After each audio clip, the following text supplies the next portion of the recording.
everybody. Welcome to FM 2.0 Conversations. I am the Don, and with me is the CEO of Press Play, the app, with the great song story game, which we'll get into in a minute. And that is a party icebreaker, especially you play it after about 2 tequilas in. It's a lot of fun. We have Tina. Tina, how are you? Fantastic, Don. Thanks for having me. And then we're going to lead into here Jenna Katherine. And great Jenna Katherine is... Somehow we got to figure out how to get you higher, because right now we feel like we're towering over you, Jenna. Is your camera in a weird position? I can heighten my chair. There you go. Heighten your chair. Heighten your chair. There we go. Oh, there you go. There we go. Better? Yeah, we're gonna be like the Brady Bunch looking down at you. Like, so we got the great Jenna Katherine here. We're gonna dive into her. Really, we're going to start with the great Let the Bands Battle, the inaugural, the kickoff one we've ever done, and get her experiences. I'm going to turn it over to Tina, who's the brain trust behind Let the Bands Battle. We're going to dig into that and more. Tina, awesome. It's yours. Thanks, Don. Hey, Jenna. Hey. It's really nice to actually get to meet you in person. Of course, I heard your song about 1,000 times as I was filming, taping, editing, and all that kind of fun stuff, and it's really good. You definitely have some lungs on you. And I have a lot of personal questions because I haven't really got to know you. So can we do that? I'll answer pretty much whatever you got. First of all, I mean, you're a young voice. Do you mind sharing your age with us? I'm 20. You're 20? See? I'll be 21 in October. Oh, so you're a baby. You've got, you're going to do this. I have no doubts that you're going to do this. But for our audience out there, she is in college right now, and that's where she's talking to us from. So what school do you attend? I'm at Texas State. Nice. And you're going for? Agriculture education, actually. Wow. So you're going to be like a singer in the day and a farmer early in the morning?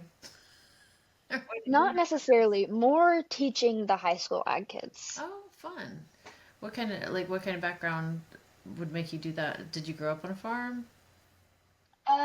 My grandparents had a farm in Reagan for most of my childhood. They ended up selling it because they just couldn't maintain it anymore. As they were getting older, my dad grew up in 4-H FFA, and my brother did FFA. I actually got into FFA more as a voluntold, if you will, kind of situation, because they were like, we need somebody to show the cow for the second year. Right. So you get to do it. And I ended up doing it and fell in love with it, and I've been involved in ag pretty heavily ever since then. That's awesome. For our viewers that don't know what FFA is, it's Future Farmers of America. That's a really cool. I know that we've got a lot of kids. I come from a really rural community too, a real farm community. Mm-hmm. So of course I'm familiar with that. But there's a lot of our listeners out there that probably have no idea what FFA is. And so did you participate in 4-H as well? I didn't do 4-H, but I did all kinds of different stuff that our ag program had to offer. Okay. Well, let's now that we know a little bit about Jenna, let's dive into her music career. So I remember when I was reading your biography, and you saw a Carrie Underwood concert that just changed your life. Yep. Tell me about that experience. Well, to be honest with you, I don't remember a lot of it because I was 4 years old. So the memory from back then's not very great. Right. She's been my idol ever since she was on Idol. That was 2005, and I was born in 2004. But my mom took me to my first concert of hers when I was 4. Mm-hmm. And every time she's been in my hometown since then, I've gone. And I just actually saw her in Vegas as well for her residency last October, and it was incredible. Oh, she's so good, isn't she? I remember watching her on The Voice when she came out. I was like, oh my gosh. I mean, when she was there, I don't know that I ever dreamed that she would be as big as she is now, but she is amazing. So that's good. So basically that's what started you singing and okay, I want to be just like Carrie Underwood when I grow up.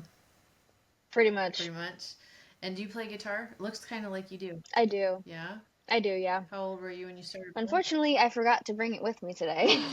Were you going to play something for us? I had thought about it, but then I got here and I was like, I'm not going home until after. And I don't have my guitar with me, so. That's okay. But that's okay. But I've been playing guitar since I was 10 or 11. Wow. When did you start writing your own songs? around the same age. I kind of started everything all at once. Really? Do you remember the very first song you wrote? Yeah, actually, the first one that I wrote on my own Mm-hmm. is called Friend Zone. I still play that one pretty regularly, and it's on my EP that's out. But the very like first song that I wrote with help was called Make It Through. And I wrote it at a singer-songwriter camp hosted at Dosido by Kyle Hutton. Mm-hmm. It's called Real Life Real Music Series. And that's where I kind of got started and got over my stage fright. So I wrote that song that week, and then the Saturday of the camp is like your off day, Mm-hmm. and then you perform for the family and stuff on the Sunday. And my mom had to bribe me with a new phone to be able to convince me to get on stage because I was like, there's no way, I'm not doing it. I'm too scared. Like, there's nothing you can tell me that's going to convince me to get on that stage tomorrow. And she goes, well, I'll get you a new phone. I was like, ooh, Oh, yep. all right. I like that idea. So that's how I ended up getting over my stage fright. And how'd you do? I mean, I was a baby, so I sounded like a baby, but I mean, I did pretty well, I would think. Yeah. How far do you think you've come since then? Very far. Very far. Very, very far. Yeah, I mean, like, so I listened to your song Friend Zone. I actually listened to multiple songs that I could find of yours just to kind of get an idea of what kind of artist you were before we put you into the Battle of the Bands. And first of all, I want to thank you very much for being a part of our very first Battle of the Bands. That was super, Absolutely. super awesome of you, and it was super, super awesome to like just be a part of your music life too. So thank you very much for joining us. And of course, I'm bringing you here because we want we want to get out to other artists. And I just posted something on my socials tonight saying because we've got a pop artist in right now. We've got a rock and roll band, and we also have another country singer that are all waiting to battle. But we have to wait for other people or bands or artists from the same genre to come in to compete. Right. So basically what we want to do with you is we want to say, okay, Jenna, what was your experience like? What could we do better as a company to get more bands in? What did we do right? And anything you could give us to help us, kind of further our goals into helping artists, take that next step into their career. Like overall, it was a really great experience. We really enjoyed it. My family and friends really enjoyed being able to go and support. It was a very simple way to vote. I think the only thing we all were really concerned with was the whole malfunction with the voting system. We were like, what is going on? So that was kind of our only concern though. Yeah. So just so you know, what we've done, being our first, there were kind of like, oh no, what, we were trying to figure out the code system and how all that was working. And what people are going to have to do going forward is they're going to actually have to put in an email. The code is going to read to make sure that they're not coming from the same browser or the same IP. And so only one vote will count. And unless you have multiple emails, which I'm sure it'll be harder to do it than it was in that particular one. But we got it all worked out. Believe it or not, it took me a whole day to go through because there was like over 5,000 votes, and I had to go through every single one and pull out, duplicate IPs, and it was, but other than that, tedious, it sounds like. Yeah, I was like, I'm in pain. I've got to do anything I can to not let this happen again. So I think we put some safeguards in place for that. But other than the voting portion, it was great. Yeah. Did you like it? Like the social media? We all really enjoyed it. Yeah. Good. I think it was important too to realize that, quote unquote, a competition, but at the end of the day, our whole mission is to help all artists. It was just it's a fun way to get people involved with hearing music. So there's really not a loser. No. Thing. I hope you never walk exactly, because I mean, either way, it allows my people to see who I was running against, see me. Like, it's a very like transactional kind of situation, so everybody's benefiting out of it, regardless of what the numbers say. Right. Now, so what is your? I hope you didn't ask this while I was hunting, but what is your end goal? You know, like in corporate America, they'll always ask this question in an interview: where do you see yourself 5 years from now? And you're like, I don't know. But what do you define as success for yourself? I mean, the fame doesn't really matter to me. It's more about just pursuing what I love and being able to do that as a career. But like, if that, I'm not going to be Willie Nelson. I'm not going to be Dolly Parton. I'm not going to be George Strait. Like, I would love for that standard to be able to like meet that, but that's not necessarily my important side of it. It's more of just being able to do what I love, share my music, connect with people through the words of my songs. Like that's what's important to me in the whole scheme of it all, rather than the how many followers do I have, you know? Exactly. I almost feel like if I was in a band, it's best to be the one that no one knows in the band. Because look at, can you imagine Taylor Swift's life? Sure, she's rich, but I can't imagine every day somebody's writing something about you. And half of it is hate and negative. I just couldn't imagine, like, when you talk about fame, there's a lot of downside to fame and getting your name out there. You know, I used to think when I was younger, I'd be like, oh, it'd be so cool if everyone knew who I was. And then you get older and you realize with social media, like, I wish no one knew who I was and still have. Yeah. It's really not all that great. Right. Like, I want the good thing. Like, I think you said it best, and that is a great objective, is you want to have enough to sustain a career. You know, right. It's like a 9-to-5 job, but doing something you love. So it's really not a 9 exactly. But not this. You know, I was watching a thing with Jared Leto. I think, did I share that with you? Yeah, you shared it with me. 2012, yep. Right? Jared Leto talked about the music, and it is wild that, you know, I always knew labels were, you know, it did things, but you were getting a loan, essentially. Like a loan, a record company's giving you a loan, but it was a loan that at the end of it, you still didn't get any returns, really. No, you have to pay it back with 85% interest. 85% interest. Like, that was the whole, and yet people were killing themselves to get a record deal when you're young. Because the world was, you got to have a record deal. And then I think that's because of the fame aspect. Right? Like, I'm on Atlantic. Like, I'm on Atlantic. And you walk around, I'm on Atlantic Records. But at what cost, right? Right. And then you had deals like the Goo Goo Dolls where they signed their life away on their first album. Like, they made zero money on A Boy Named Goo. Zero. Can you imagine, like, Name becomes one of the biggest songs ever? Right. And you make no money on it. Yeah. Right. So I think your head's in the right place, that you're going into it with, I just want to just be able to do this for a living, but nothing grandiose. I don't need a 10-room mansion. I mean, it would be nice, a house on the beach, right? But, you know. It would be nice. And if it happens, it happens. But if it doesn't, that's not the priority anyways. Right. Where would your dream home be? Like, if you could build a dream home, where would it be, Jenna? Anywhere in the world, where would you be? That's a hard question. I mean, the ideal music person would say probably Nashville. But I have family in Michigan, so I've considered stuff up there. I have family in Houston, so I'd considered stuff here. Well, Tina, you were going to say something about 10 minutes ago, and you let me keep going. So what were you going to say? Jenna, I don't know. Like, I don't know that we ever really got an opportunity to talk to you about what it is we're doing, right? So we've come together. I'm from Press Play, and you're on the app now, I assume, so you kind of have an idea of what that is. We're getting ready to release some new features, which are really fun.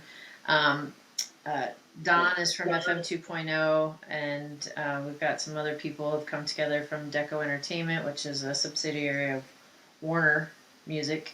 And we've got, who else? Strike TV.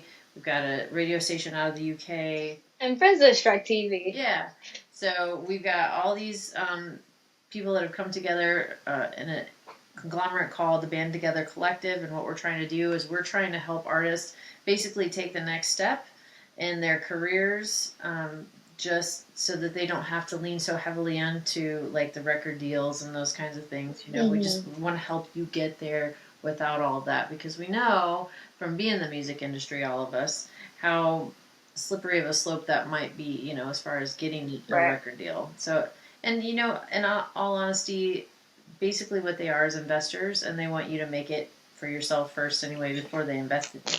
So it's kind of a two-pronged thing, really, what we're doing. But again, I really appreciate you being here. Also, before you go, so I wanted to introduce you to, if you've been on Press Play, you know the first thing that you come to is called the Song Story, but we also have... I should have grabbed mine. It's sitting up here. I should have had them so I could hold mine up. You can order these on the PressPlay.me website, but they're super fun. You can hang out with your friends and just ask each other questions musically. And like I've done it with my friends, and we literally play the songs for each other, and then we talk about it. And I always like to, when we have a guest, I always like to read one of the cards, right? Because they're just, you know, cards like that. Oh, and just so you know, Jenna, I want, before we continue, real quick. Sure. Think of at least one or two of your songs that either it mean the most to you, or you got goosebumps when you're recording it, writing it. Think of those two. When we're done, I'm going to feature those songs. They could be covers too, right? I don't. Are you talking ones that are already released that you can play? Yes. Okay. Why? You have ones that you haven't released yet? I have one that's not released that fits that description specifically. Oh, can you share it or no? I don't have my guitar with me, but it will be released in April. Stop. What a tease. Well, so we were about to play Song Story. Again, think of two. So before it cut out the audio, think of two songs. You said there's one coming, you can't play it. And what I said was, you're a tease because you can't share it with us. And I can tell you what it is, and I can tell you what it's about, but I can't play it for you at the moment. When is it going to be released, Jenna? This is fun for our audience. We said April 19th? April 19th. Okay, so Jenna is expecting to release a new song. April 18th. It's Good Friday. On Good Friday, what's the song called? The One Who Heals. The One Who Heals. Ooh. Is it going to be released on Spotify? So, yes, that one will be released on, like, streaming platforms, so Apple Music, Pandora, Amazon, Spotify, that kind of stuff, but it won't be pushed to radio until after we get done pushing my other song. Okay, yeah. How, did you write the song? I did. As a solo, right? Yes. Ooh. On the floor of my dorm room last March. Is it spiritual in nature? Yes and no, but probably more on the yes side. Yeah, because read the title again. It's called The One Who Heals. Yeah, so you could immediately, my brain went to a spiritual type connection. Mm-hmm. But it also could be, see, that's the beauty of country music, and you've got the double metaphor going. Because the one who heals could be self, like the one that heals becomes the one that is stronger. That type of, right? You know, there's a whole theme there. Well, I'm looking forward to it. I love that stuff. Now we get into Song Story. All right, Jenna, are you ready? Here we go. Ask you a question. And yes, we're required to answer them too. And this is one that's going to be harder for me, but I figure as a young person, you're probably really dialed in. So it says, what music are you loving that you just discovered? So that could be songs. It could be a song that you just discovered, an artist that you just discovered, an album, a genre. Let me see what my recent plays are. I've been listening to a lot of the same songs, and the other day, sometimes my truck is really weird, and when my Bluetooth from my phone connects to my truck, it just starts playing every song I have ever listened to. And I'm like, why? I've been really into Tenille Arts recently, actually. Yeah? Mm-hmm. Tenille Arts, is that an artist? Yeah, country artist. Country artist, okay.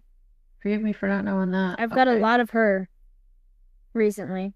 There's Tenille Arts, and then there was Tennille Towns from Canada that I've interviewed before. Interesting. Tennille Arts, if I'm not mistaken, co-wrote a song that I love for Presley and Taylor. It's a gorgeous song. But anyway. Tennille Arts, I'll have to check it out. Who else, Jenna? My boyfriend listens to a lot of Zach Bryan and Bailey Zimmerman. Oh. I liked Bailey Zimmerman myself, but I have not religiously listened to Zach Bryan and Bailey Zimmerman than when he has Ox. Bailey Zimmerman's great. So I've learned to love all of them. Anybody he listens to, because I listen to it a lot, so I like at least know the songs then. Right? Oh. But they're let me ask really you something. Songwriters. Well, let me ask you something. When you're in his vehicle, does he have a truck too? He does, yeah. All right. When you're in his truck, does he let you play with the radio? Not really. But we drive my truck more than we drive his. Do you let him play with your radio? Yeah, I do. When he's driving, he plays. Depends on if he wants to listen to my music or not, like stuff that I listen to. Right. He's more into guy artists than he is anything else. To me, you know you're special. At least someone like me who just is a major OCD with his radio and the songs and playing, and I got a whole thing I do when I listen to music. If you let another person control your radio, then you're special. You got to have those moments. Right. To control. What you into lately? Me? Discovered, yes. No, I mean, on our station, sometimes we're playing new artists. I mean, well, Jenna Katherine would qualify. Jenna Katherine would qualify. I listened to your music. Like, I had not heard of you till we did Let the Bands Battle. Wow, you have great music. So that you qualify for that. How about you, Tina? Bail me out here. I've really been checking out a lot of David Gray lately. And he's probably an older artist that I just was introduced to, but he's got a lot of really good tunes. So I'm one of those people that, like, I hated Bruce Springsteen when I was Jenna's age, for example, but now I have like a really profound respect for his music because I understand it because I'm an adult now, right? And I think he really wrote from an adult's perspective for most of his music.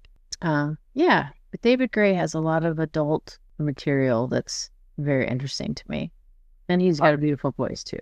I'm glad you're going down that little rabbit hole there because that's more of a special I wanted to work on. And that is an artist I couldn't stand at first. And then all of a sudden I love them. Bruce is one. Now, I grew up in New Jersey, and that's almost like a rite of passage. You got to love Bruce Springsteen, right? Right. But I didn't in the beginning. I liked some songs. But when I got older, I'll tell you a song, Jenna. Have you ever like sat down and listened to Bruce Springsteen, Jenna? Probably not, unless all right. my parents. I want you to take note of this song, and I want you to go as your homework assignment. Okay. Put on headphones and listen to this one song called Jungle Land. Jungle? Jungle Land. It's on the Born to Run album. Yeah, write it on your whiteboard. That's awesome. That's our kind of girl right there. She's got a white. Amen. We just love you, Jenna. Yeah, she's awesome. Look at that. Got a whiteboard for our idea board. Because I have a horrific memory. I know. Unless I write it down. I'm with you. You're busy. You're busy, honey. Well, the reason I say Jungle Land, there's never been a time in my life where the saxophone made me cry. And in that song, when Clarence Clemens gets into that sax solo, I pretty much break down every time. There's no words. It's the way he plays the saxophone. It goes right through my soul. And does it affect you too emotionally, Tina, when you hear the saxophone?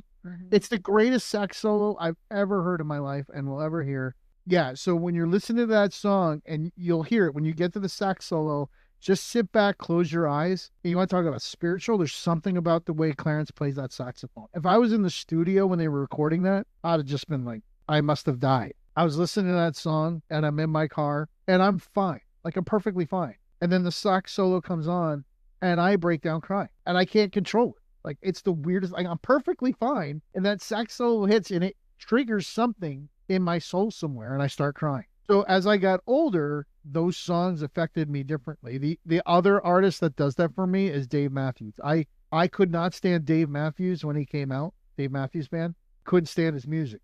Turn the clock ahead, and now I love his music. It's the weirdest thing. I went backwards on Dave Matthews. I liked him when he first came out. Now I can't stand him. Really? Mm-hmm. Oh, that's funny how that works. Can't even stand him. How about you, Jenna? You Dave Matthews fan? No. If I'm being so honest, I've never heard him. Oh. Well, it's probably a good thing. There's a song called There's a song called Jimmy Thing by Dave Matthews. Jimmy Thing. It's got a gorgeous breakdown in the chorus. Look at it. Jimmy Thing, Jimi, Jimmy Thing. This is basically what the song story is about, Jenna. It's like you just want to share music and your music experiences with each other. And there's a whole deck of questions that you can ask your friends or your family just to get to know them a little bit better through music and like hear their music that they love and that has shaped their worlds, right? The whole Music Lovers Unite thing.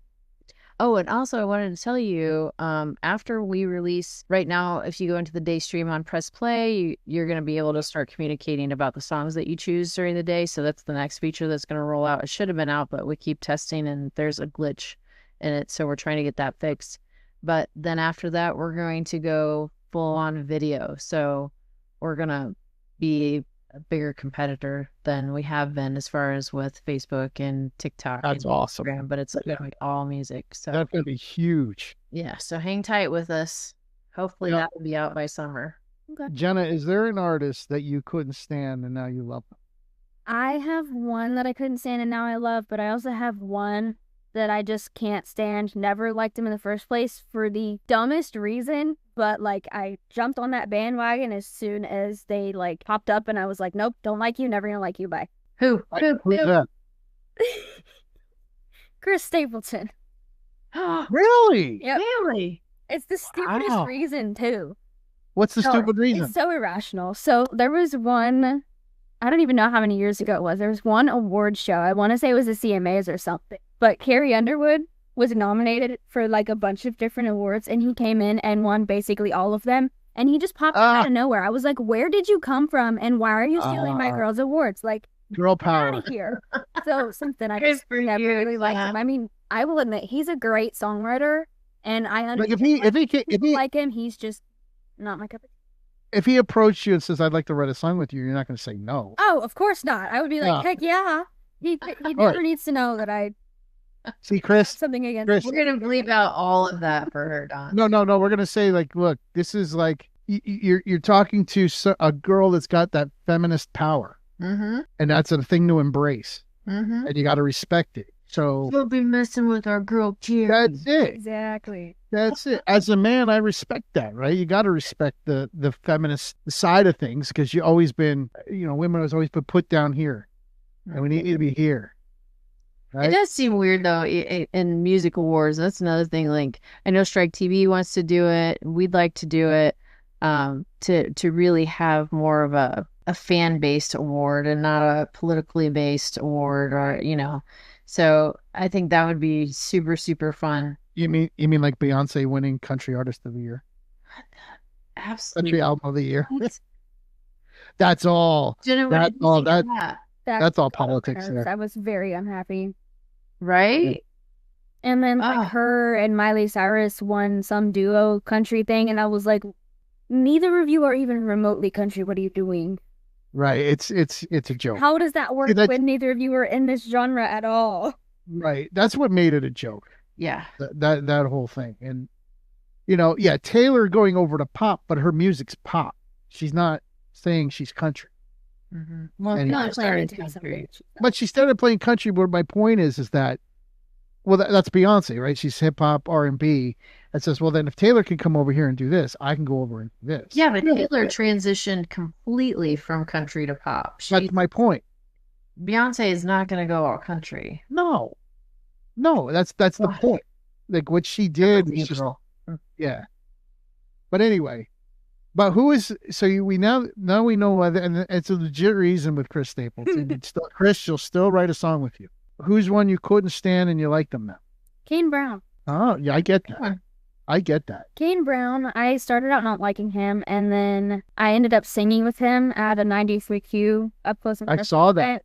In 2021, and there was a live Battle of the Bands a couple months later, and he is the sole reason why I even had a chance of being a part of that. So I was like, I'm gonna love your music because I'm so grateful grateful for everything that you did for me. Like, he entertained this, I don't know, I was 17, 16 maybe. I was like, you entertained this child to come sing with you. So he was gracious. Made steps. Like, it was just the most incredible experience. It is nice when you meet nice artists. God, I can't find the song that he does. Who, Kane Brown? Yeah. That I sang with him? No. There's a song by Did him. you sing with him? I told you so. The Randy Travis remake? Oh, my God. I love It Randy was Travis. he did the Randy and Carrie duet. Wow. So that tracks. That's amazing. Did you just say that tracks? It's Carrie Underwood, duh. Oh, that is such that's such a modern word. That tracks, that phrase. Mm-hmm. Like the Gen X to me goes, oh wait, that's I'm getting old now. That's slang. Yeah. Yeah, that's slang. That tracks. True story, Jenna. Don't tell on me, okay? I was 13 years old and I had gotten a scooter, right? Because back in our day, that was like the big thing. You'd get like these little scooters and then you could ride around your little town or whatever. I got a scooter. My girlfriend, she got a scooter. We used to go to our little local truck stop, 13, smoke cigarettes, listen to Randy Travis on the jukebox. That was our thing. That's what we did for excitement back in the 80s. Oh, I know the song now. The song by Kane Brown that just hits me is Go Around. Go Around? Oh, is that a sexy song? Oh, wait, Jenna's young. Don't be careful. No, that is... Jenna's not that young. She's got a boyfriend. Yeah, she's going to be 21. I know. Do you want to know something funny, Jenna, about being young looking? What? Do you know when I was 17? Actually, I was 18 years old and I took a date to the movies. I got carded and they weren't going to let me in. I said I was too young. I was 18 years old. I couldn't see a rated R. That's embarrassing. That's how young I looked. I was like, I can't see. And then, better yet, I turned 21. Like, you're about to have this happen, right? And I get all excited. I get the front picture driver's license. I walk into the liquor store. Now, I didn't buy something cool, though. I bought Bartles and James wine coolers. But... Gross. Yeah, well, I took it up to the counter. I put it on the counter proud, show him my license. He looks at me and goes, there's no way you're 21. And he wouldn't sell it to me. Oh, my gosh. Do you believe that? Yeah. 21. I'm You're not pretty sure gonna that's drink going to that, happen huh? to me. Yeah, exactly. I'm Just be almost prepared. positive. Just be prepared. So what I'm saying is I relate to you of looking young. But like you could be in those movies playing like the 16-year-old and you're really like 25. Oh, yeah. I You just did an definitely- interview last week and he thought I was in high school still. Yeah, see? That's a good thing, though. And I'm It in my is second good. year of college. That's a great thing, though, because once you turn 40 and you're still looking like you're 20, Mm-hmm. you just walk around with this power thing. Like, look at me. Mm-hmm. Yeah. Well, so have you thought about 2 songs from you that elicit? Now, you have the new one, but we can't play it. That doesn't count. Give me 2, and it could be covers, but 2 songs that you've done that just affect you emotionally. And if there's a story behind it, maybe it was the recording of it or the performance of it. What is it? I would say if it was not the one that's not released yet, I'd probably say Tennessee Dreaming, which is one of mine. As far as an original, or I have a younger one that's on my EP that's a similar kind of storyline to The One Who Heals. That one's called One Day, but to be totally honest with you, don't play that one. I mean, I would say yes, but I sound so young, it's silly. So, I'd probably do Tennessee Dreaming. That one I wrote last March as well, right after spring break. I was dating a guy at the time, and he was terrible. He was so terrible to me, and it was always my fault, and I was like, this sucks. Oh, narcissist. Oh, yeah. So we got, we're off and on for ever. Like, together, not together, not As together. soon as you say he said everything was your fault, that's a narcissist. Yeah. Yeah, and I Because- fooled myself into thinking that it would change, and so we're gonna go to Tennessee with his family for spring break, and it was gonna be like our big reset. Like, we were gonna be so great after that. It's good for about maybe 2 weeks. Went back downhill, and I was like, But this And you- song was and you written in broke- the time where it was 2 weeks, everything was so good, So I kind of started out, the first verse kind of explains, like, it wasn't great, this is what we went to go do. And then the second verse is about, like, how we put it in God's hands. We started to go to church together. We were trying to center our relationship around God rather than around, like, worldly things. And then the last part is really just following the storyline of where it could have gone in the future, but obviously it did not end up like that. So. Wow, that's intense. Mm-hmm. But it's a really beautiful song. It's really a mature approach to two people that aren't even married. Mm-hmm. Right? Like, you were like, we're going to do this, and really kind of, because in your mind you thought there's potential here. Mm-hmm. And, well, let's see if I could pull this up here. All right, let's go. Let's play Tennessee Dreaming. You heard the backstory. Killer photo, by the way. Thank you. Right, Tina? Isn't that a killer photo? Can you see it? Yeah, I can see it. You look so mature there. Green Hall. What'd you say, Jenna? Very mature. It's across the street from Green Hall. Green Hall, the college? No, like the dance hall, like the. Oh, Green Hall. Yeah. Wow. So pretty. That's a great photo. Hats off to the photographer there. You look like a movie star. He's actually 17, 18. Wow. She did. Well, he's got potential. She did my last photo shoot, and every single picture she took was absolutely incredible. What's her name? Her name is Bree. What's her photo company? If you play the song while I look it up, I can tell you. Okay. There you go. Oh, nice. Nice. Here we go. All right, let's play a little bit of Tennessee Dreaming.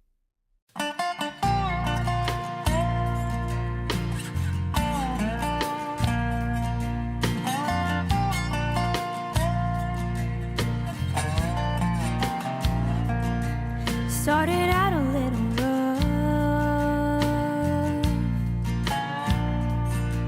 16 hours in the car on the way up. Argue every couple hours.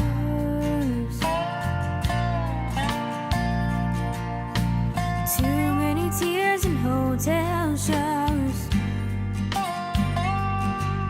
Almost packed my bags, hopped in a cab and onto a plane back home. We never got too far, but every backhanded comment would break my heart. Pretended it was all good, but you hadn't been treating me like you should. Gave me so many strikes and I stayed to try, but this is my last chance. Oh, we've come so far from where we were. Tossing feedbacks in my truck.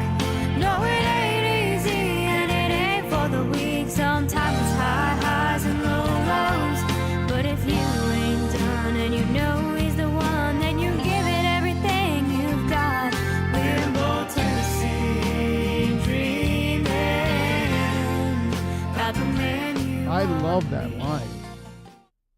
Tennessee Dreaming about the man you want to be. Wow. That's a good one. Yeah, what I was saying was the first chorus ends with the man you want to be. The second one ends with the man you've come to be. And then the third chorus ends, that's after, like, the storyline follows talking about, like, the child of the two looking up at the dad, like, about the man that he's gonna be. Oh, wow. Well, that gives me goosebumps, you guys. I just got goosebumps when she was telling me that story. Aw. That's it. But you said boyfriend, so you got a new guy now, right? Yes. And he's treating you better? He's incredible.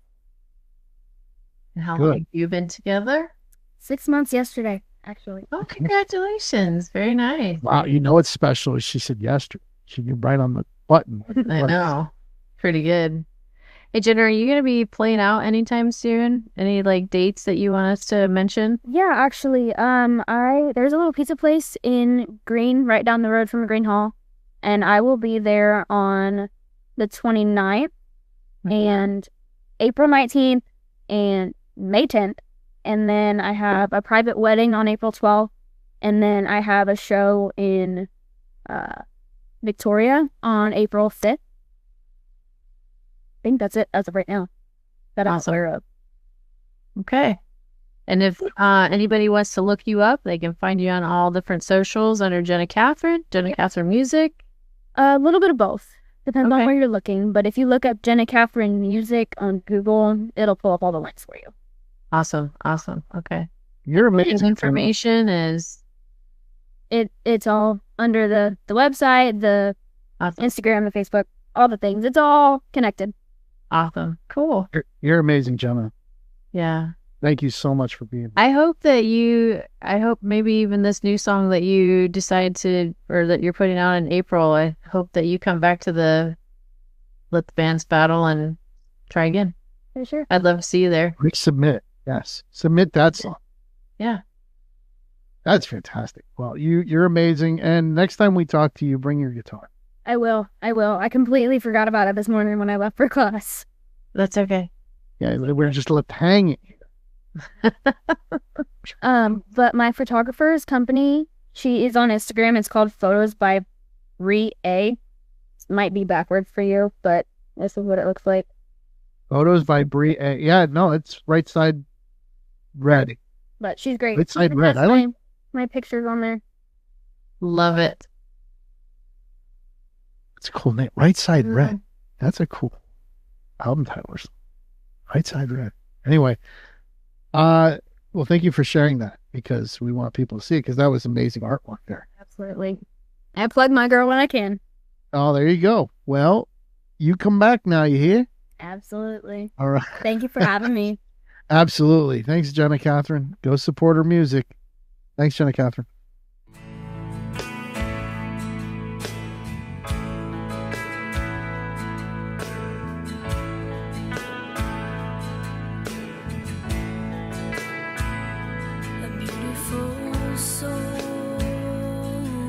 Taken from us far too soon, and nobody really knows why. Yeah, that's true. Love starts to hurt, but it turns back into joy, 'cause we know you're